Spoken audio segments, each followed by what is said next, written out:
بسم اللہ الرحمن الرحیم۔ سب دوستوں سے گزارش ہے کہ ایک بار درود شریف پڑھ لیں۔ چینل میں آنے والے سب دوستوں کو خوش آمدید۔ چینل کو سبسکرائب لازمی کر لیں۔ حکیم صاحب کی انوکھی برکت۔ ابو محمد الخشاب غوری سے مروی ہے کہ ایک جلاحے کا گزر ایک طبیب پر ہوا۔ اس نے دیکھا کہ وہ کسی مریض کو عرق گلاب اور کمر، ہلدی، املی، کٹارے تجویز کر رہا ہے۔ اس نے کہا، کون ہے جو اس کام کو عمدگی سے کر سکے؟ یہ جلاحہ اپنی بیوی کے پاس آیا اور کہا کہ میرے لیے ایک بڑا امامہ بنواؤ۔ اس نے کہا، تو اس امامے کا کیا کرے گا؟ اس نے کہا، میں تو اب حکیم بنوں گا۔ اس کی بیوی نے کہا، تو ایسا مت کر، لوگ تجھے ماریں گے۔ جو لوگوں کو جان سے مارے گا تو لوگ تجھے ماریں گے۔ اس نے کہا، میرا آخری فیصلہ ہے۔ آخر کار بڑا پگڑا باندھ کر مطلب شروع کر دیا گیا۔ پہلا دن جا کر بیٹھا اور لوگوں کو دعائیں تجویز کرنا شروع کر دیں۔ کئی دن ایسا کرتا رہا اور کافی پیسے کمائے، اور پھر آ کر بیوی سے کہا، میں روزانہ ایک جیسی گولی بنا لیتا ہوں اور ہر بیماری کو وہی دیتا ہوں۔ دیکھ، اتنا پیسہ کما چکا ہوں۔ اس کی بیوی نے کہا، یہ کام چھوڑ دے۔ اس جلاحے نے کہا، ایسا نہیں ہو سکتا۔ ایک دن ایسا ہوا کہ ایک بندی کا گزر حکیم صاحب کے مطلب کی طرف ہوا۔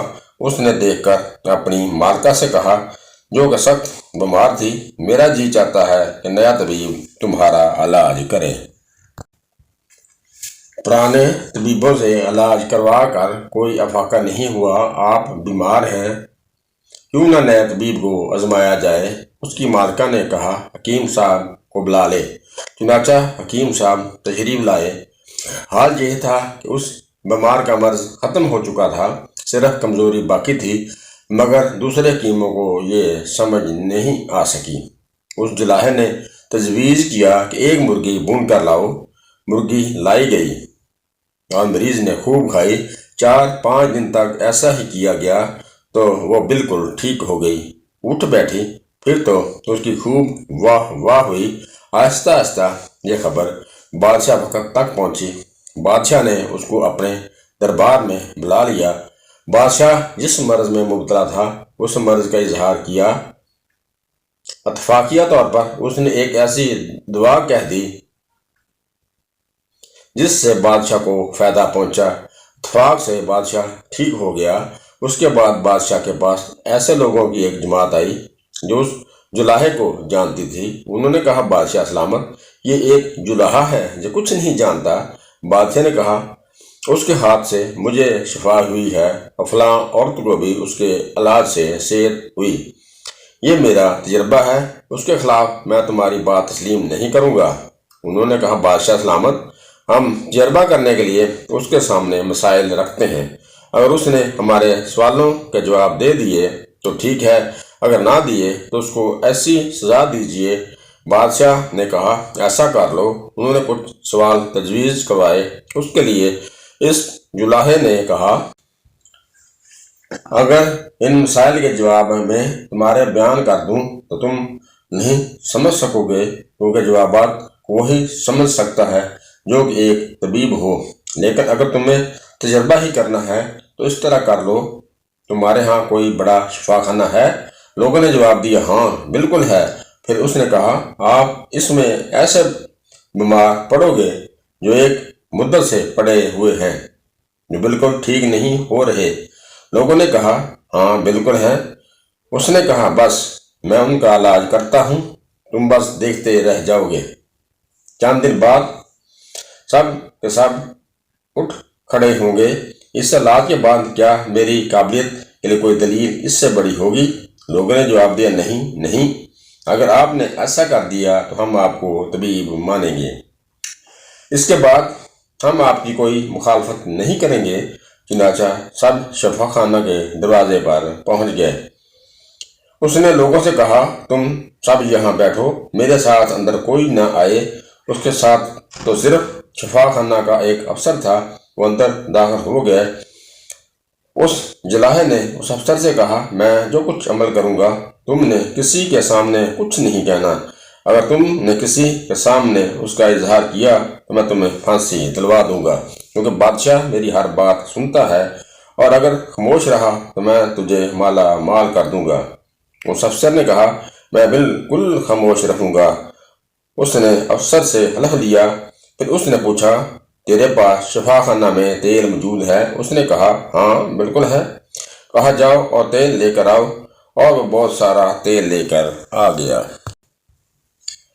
اس جلاہر نے تمام تیل ایک بڑی دیگ میں ڈالا اور اس کے نیچے آگ جلائی۔ جب تیل خوب جوش مارنے لگا تو مریضوں کی جماعت کو آواز دی۔ اس میں سے ایک مریض سے کہا تیری بیماری صرف اس سے دفع ہو سکتی ہے کہ تو اس دیگ پر بیٹھ جائے۔ مریض اللہ کو یاد کرنے لگا اور کہنے لگا اللہ تو ہی مددگار ہے۔ حکیم نے کہا تجھے یہ تو کرنا ہوگا۔ اس مریض نے کہا مجھے تو شفا ہو چکی تھی، بس معمولی سا سر میں درد تھا۔ حکیم صاحب نے کہا پھر تو یہاں کیا کر رہا ہے؟ جب اچھا ہو گیا ہے تو تجھے جانا چاہیے۔ اس مریض نے کہا بس یوں ہی، کوئی خاص وجہ نہیں تھی۔ حکیم صاحب نے کہا تو چلا جا اور لوگوں سے کہتے جانا بس ٹھیک ہو گیا ہوں۔ وہ یہاں سے نکل کر بھاگا اور لوگوں سے کہتا گیا میں شفا یاب ہو گیا ہوں۔ ان صاحب کی آمد سے پھر دوسرے مریض کو نمبر آیا، اس سے بھی ایسا ہی کیا گیا کہ تیری بیماری صرف اسی وجہ سے ٹھیک ہو گئی ہے، تو دیگ میں بیٹھ جائے۔ اس نے کہا اللہ اللہ میں تو تندرست ہو گیا ہوں۔ حکیم صاحب نے کہا اس میں بیٹھنا ضروری ہے۔ اس نے کہا میں تو آج شام واپسی کا ارادہ رکھتا ہوں۔ حکیم جی نے کہا اگر تجھے شفا ہو چکی ہے تو چلا جا اور باہر لوگوں سے کہتے جانا کہ میں اچھا ہو گیا ہوں۔ نکل کر بھاگا اور کہتا گیا مجھے حکیم صاحب کی برکت سے شفا ہو گئی ہے۔ صاحب حکیم صاحب کا شکریہ ادا کرتے ہوئے رخصت ہو گئے اور بھاگتے چلے گئے، اور حکیم کی شہرت میں مزید اضافہ ہو گیا اور مخالفین شرمندہ ہو گئے، اور یوں ایک نااہل شخص اس شہر کا سب سے بڑا حکیم بن گیا۔ عزیز دوستو، یہ کہانی تو یہاں ختم ہو جاتی ہے، لیکن آپ دیکھیں یہ ہمارے معاشرے کا المیہ ہے، یہ ہمارے معاشرے کی کہانی ہے، یہ ہر دور کی کہانی ہے۔ آپ اپنے گلی میں، محلوں میں، اپنے شہروں میں، اپنے گاؤں میں، اپنے قصبوں میں دیکھیے، ایسے بے شمار لوگ آپ کو نظر آئیں گے جن کا میڈیکل اور ڈاکٹر سے کوئی لینا دینا نہیں، اور نہ اسے دور دور کا واسطہ ہے۔ انہوں نے دوائیوں کے بارے میں پڑھا ہوتا ہے اور انہوں نے اپنا میڈیکل کلینک کھول لیا ہوتا ہے جو لوگوں کا علاج کرتے ہیں اور لوگوں کی زندگیوں سے کھیلتے ہیں۔ ہمارا سب سے بڑا المیہ یہ ہے کہ ہم سنی سنائی باتوں پر یقین کر لیتے ہیں۔ ہم نے کسی سے سن لیا تو اس پر مکمل یقین کر لیا۔ انہی لفظوں کے ساتھ میں اب سے اجازت چاہتا ہوں۔ اللہ نے زندگی دی تو آپ کو اگلی ویڈیو میں پھر ملاقات کریں گے۔ خدا حافظ۔